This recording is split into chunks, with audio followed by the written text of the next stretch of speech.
કેમ છો વિદ્યાર્થી મિત્રો? ભાવિક સરના નમસ્કાર.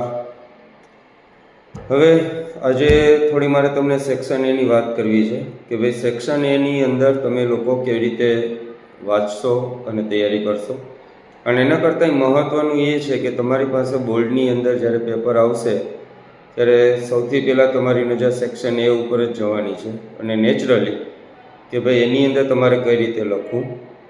હવે તો કે ઘણા બધા વિદ્યાર્થીઓ છે એ હાસ્યાનો પણ ઉપયોગ કરતા હોય છે, હાસ્યાની અંદર લખતા હોય છે. તો એની અંદર એ લખો તો વાંધો નથી, પણ જનરલી સામાન્ય સૂચના એવી છે મારી, અને મેં અત્યાર સુધીના ઘણા બધા વિદ્યાર્થીઓ જે A1 ગ્રેડના વિદ્યાર્થીઓને 80માંથી 80 લઈ આવવાવાળા વિદ્યાર્થીઓના પેપર ચેક કર્યા, તો એ લોકોનું પ્રેઝન્ટેશન એવું કહેવા માગતું હતું કે હાસ્યાનો ઉપયોગ એ વિદ્યાર્થીઓ બહુ ઓછો કરે છે.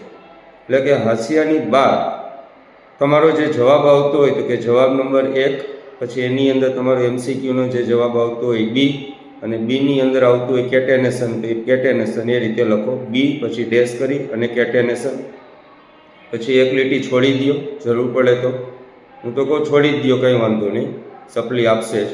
પછી લખો જવાબ 2 ટપકા કરીને 2, અને પછી એની નીચે તમારો જે જવાબ આવતો હોય એ લખો તો કે C, અને C તો કે એની અંદર આવે છે તો કે સિલિયરી સ્નાયુ, તો કે એ તમે લખી શકો છો.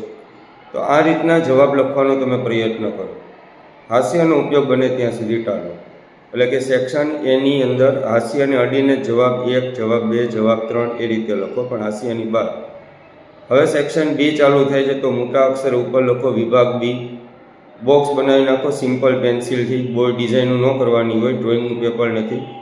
પછી તો કે હવે તમારો 24 પ્રશ્ન સેક્શન એમાં વહી ગયા, 25મો પ્રશ્ન ચાલુ કરો છો તો લખો જવાબ 2 ટપકા, આડો લીટો નાનો, અને પછી 25, અને એની નીચે 2 લીટી પેન્સિલથી કરી નાખો.